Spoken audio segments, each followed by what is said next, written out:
kan kita kalau trading pakai trendline itu cari poin 1, poin 2, kita tunggu ke poin 3-nya, tunggu dia ngenain garis ini, kemudian kalau kita agresif berarti langsung buy di sini gitu kan.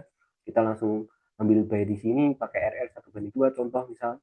Kalau yang hati-hati konservatif gitu kan, tunggu di mana apakah di sini nanti dia ada konfirmasi gitu kan. Konfirmasinya pakai apa? Bisa pakai konfirmasi candle, konfirmasi candlenya misal yang eh, sering terjadi itu yang dimana ini candle hammer atau candle palu gitu ya teman-teman. Misal udah muncul candle kayak gini, teman-teman ya udah, jadi nambah keyakinan teman-teman kalau ini dia bakal naik atau ini sebagai konfirmasi dia naik gitu. Misal dia di sini muncul candle kayak gini, kalau nggak itu muncul candle engulfing. Candle engulfing itu gimana? Misal waktu dia turun, kemudian candle turun terakhirnya ini dia dimakan oleh candle naik berikutnya kayak gitu. Misal di sini habis dia merah, kemudian ada candle biru yang makan dia kayak gitu. Nah, ini kan di sini ada ekornya ya, ekornya. Nah, dia itu dimakannya itu oleh bodinya sini. Nah, kayak gini. Kalau dia dimakannya itu bukan dengan bodinya, itu belum valid dia jadi engulfing. Ini kalau posisinya dia kayak gini. Kalau ini valid jadi engulfing enggak, karena ini ekornya sini itu belum kemakan oleh bodinya. Gitu. Tapi kalau misal dia seperti ini, udah kemakannya bodinya, nah, ini berarti bisa kita gunakan konfirmasi untuk buy. Buy-nya di mana? Boleh di sininya. Karena biasanya setelah dia misal nutup candle kayak gini ya, dia itu biasanya bakal nutup ininya. Nah, ini kan ada gap ya, ada ruang kosong nih dari ekor atas ini sama penutupan candle sini. Nah, biasanya ini ditutup dulu. Tutup. Nah, jadi teman bisa limit buy di sini. Ini kan sudah tereksekusi nih. Dan dia biasanya baru naik kayak gitu. Nah, kayak gitu biasanya. Nah, dia ditutup oleh ekornya. Tapi kadang dia juga nggak nutup, dia nggak nutup dulu kayak gitu. Kadang ini nggak tutup, dia habis ini dia ada juga langsung naik kayak gitu. Jadi tetap probabilitas gitu teman-teman. Nah itu ya. Nah kalau teman-teman biar nggak nunggu ya kan, biar nggak nunggu misal nunggu dia ke garis trendline-nya lagi atau ke support trendline-nya lagi kita ngomong, kita bisa kombinasikan pakai Fibonacci. Fibonacci-nya teman-teman pakai yang rasio ini ya, di 0,5 sampai 0,618 itu sebagai area pertama kita, 0,786 sampai 0,95 ini adalah sebagai rasio buy kedua. Nah, teman-teman nanti bisa aktifkan ya di sini Fibonacci. Sini teman-teman bisa aktifkan di price, di harganya ini diaktifkan. Jadi di sini ada rasionya, di kanannya lagi ini ada harganya gitu. Jadi gimana cara trade-nya? Misal nih teman-teman, di sini melihat nih awalnya ada teman-teman trading ini ada menemukan titik 1, titik 2. Biasanya kan teman-teman langsung tarik garis ya kan, tarik garis dari sini ke sini gitu kan. Nah, dengan harapan nanti ketika waktu harga di sini dia bakal jatuh lagi menaik garis trendnya untuk kita buy di titik ketiga gitu kan. Nah, misalnya teman-teman sibuk gitu kayak nggak bisa nunggu kayak gitu kan. Ya udah, kita manfaatkan Fibonacci. Tarik nih dari titik keduanya sini ke ini ya kan, ujung pergerakan habis titik dua ini. Misal nih puncaknya di sini. Nah, misal puncaknya di sini, ya udah tarik sampai puncaknya sini. Teman-teman boleh ambil ada dua probabilitas. Boleh ambil di rasio yang pertama sini, di area yang pertama ini ya. Boleh juga ambil yang di area kedua sini. Tapi probabilitasnya gimana? Tetap probabilitas kena yang paling awal itu di atas ini. Kalau misal ini jebol, berarti dia masih ada peluang dari ke sini. Misal ini jebol, berarti ya udah plan kita gagal kayak gitu. Nah, tapi biasanya setiap harga ke sini, dia itu cenderung bakal ke garis trendline kan. Cara kita untuk nyari garis dia itu bakal berhenti di harga berapa gitu ya. Karena kita misal mau sekolah atau mau ngerjain yang lain gitu ya. Itu udah habis kita narik tadi, ini kan muncul harga nih 3320, 366, 3305 sampai sini kan. Teman boleh langsung limit buy aja, boleh di garis pertamanya sini atau tengah-tengahnya sini atau di bawahnya sini. Coba probabilitasnya gimana? mana? Yang paling besar yang jelas yang di atas sini yang paling kena. Kadang dia kena ini langsung naik, kadang ke tengah ini, kadang juga sampai bawah sini kayak gitu. Nah, bisa limit buy kayak gitu ya.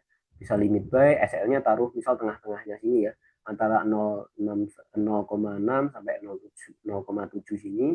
Karena nanti kalau ini jebol kan berarti probabilitas kedua kan di sini kayak gitu. Jadi teman-teman bisa pakai ini. Nah, dua probabilitas ini, dua limit kayak ini. Misal pakai rasio 1:2 gitu ya. Satu sini juga 1:2. Jadi harapan kita setelah dia dari sini turun menaik golden ratio yang sini, dia naik lagi ke sana gitu ya. Misalnya ini jebol berarti kita masih ada probabilitas dia ke sini kemudian dia naik gitu. Nah, naik TP. Ini kalau yang kita pakai rasio yang idealnya kayak gitu. Rasio RF risk reward yang idealnya 1:2. Kalau misalnya nih dia naik ini dijebol kayak gitu. Kak ini kok dijebol gitu ya. Berarti dia mau naik lagi tuh. Ya, dia target keduanya itu berarti di sini. Di rasio 0,727 sini. Nah, kayak gini. Probabilitas kena TP-nya yang mana? Yang paling dekat dong ya 1/2. 1/2. Dan di sini berarti probabilitasnya lebih rendah daripada yang 1/2 ini. Kayak gitu. Nah, contoh di chartnya gimana? Contoh di chartnya. Kita lihat contoh. Kemarin kan kita udah garis ya pas waktu zoom kemarin. Ini ada titik 1, titik 2. Nah, kemudian berarti kalau pakai zoom kemarin kita kan nunggu dia turun segini. Cuma kan habis kita nemu nih, misal nemunya itu kan di sini ya. Di mana ini? Di sini kan, di sini ya. 7 7 Juli jam 7. Nah, sampai ke sininya berapa? 7 hari. Masa kita 7 hari nungguin cat gitu ya? Kan nggak mungkin gitu ya. Ini kalau dia pakai yang 1 jam atau yang mungkin yang swing tadi gitu kan.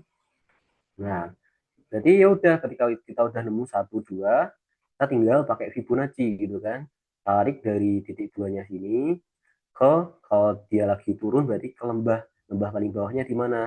Di sini kan. Nah, ini. Oke. Kemudian kita ada dua rasio kan tadi ya. Ada rasio satu yang mana? Rasio satu yang ini, benar kan? Rasio dua yang ini. Maksudnya apa? Nanti ketika dia jebol yang rasio satu ini, kita bisa manfaatkan dia ke sini kemungkinan kayak gitu kan. Nah, tetapi ternyata di sini kita bisa mendapatkan momentumnya. Berarti kan kita soalnya kalau di sini berarti udah kena di sini kan. Nah, SL-nya ada di tengah-tengahnya. Berat kita kira-kira aja ya. Yang di tengahnya sini 1/2. 1/2. Oke, ini ya 1/2. Oke. Oke, kenanya di sini. Kalau misal kita pakai yang di sini, tengah-tengahnya misal kita ambil limitnya di tengah-tengahnya sini. Jadi udah kita 1/2 ada kena di sini. Kalau kita yang di belakang sini, nah yang di 0,618 kena nggak ini? Oh, nggak kena ya. Jadi kita nggak dapat momentum sell di sini. Eksekusi kita nggak kena karena harganya kita nggak dikenain sama harganya gitu kan. Nah, seperti itu. Jadi gitu ya teman-teman buat malam hari ini. Jadi ya tadi kemarin udah belajar trendline kayak gini 1/2 kita punya Fibonacci. Ya udah kita tarik dari lembah satu ke lembah duanya, sorry dari titik kedua ke puncaknya gitu kan. Dengan kita harapkan nanti kita bisa ambil momentum ketika dia udah ngenain golden rasionya kita gitu kan, bisa di rasio pertama sini dengan rasio kedua sini.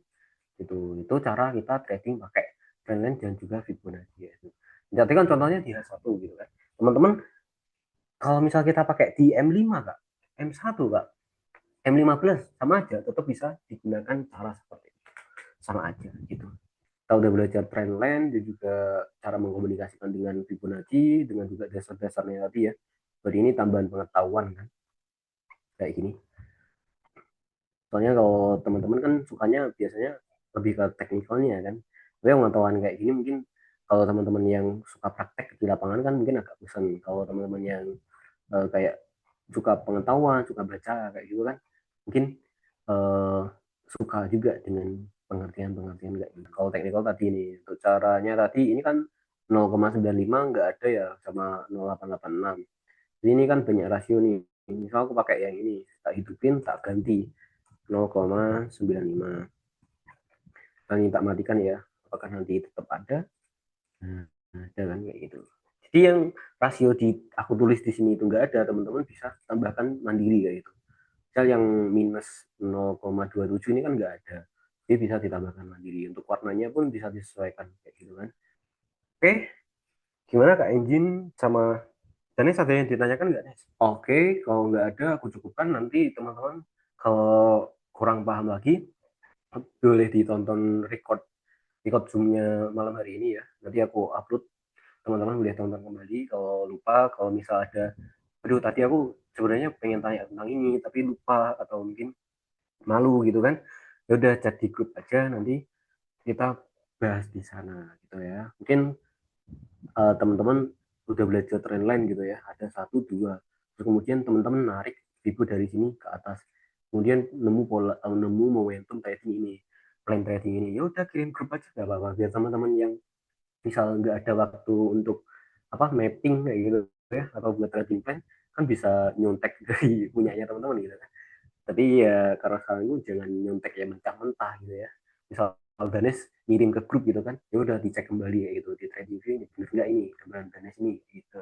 Contohnya kayak kemarin pas waktu aku gambar harmonik yang aku limit buy, ternyata dari Mas Aripan ada limit sell-nya kayak gitu kan. Nah, ternyata benar kan yang digambar Mas Aripan juga benar gitu kan. Dan ternyata yang kena duluan yang limit sell-nya kayak gitu kan. Ternyata ya udah aku juga dapat momentum dari limit sell yang dikasih Mas Aripan gitu kan. Seperti itu juga. Oke, kalau nggak ada yang ditanyakan, semoga pengetahuan teman-teman dari sisi teknikal dan juga pengetahuan bisa balance gitu ya. Jadi nanti bisa gacor gitu ya buat teman-teman, pengetahuannya dapat, prakteknya juga dapat. Gitu. Oke, itu aja dari aku. Terima kasih sudah menyempatkan waktu untuk belajar malam ini. See you next time.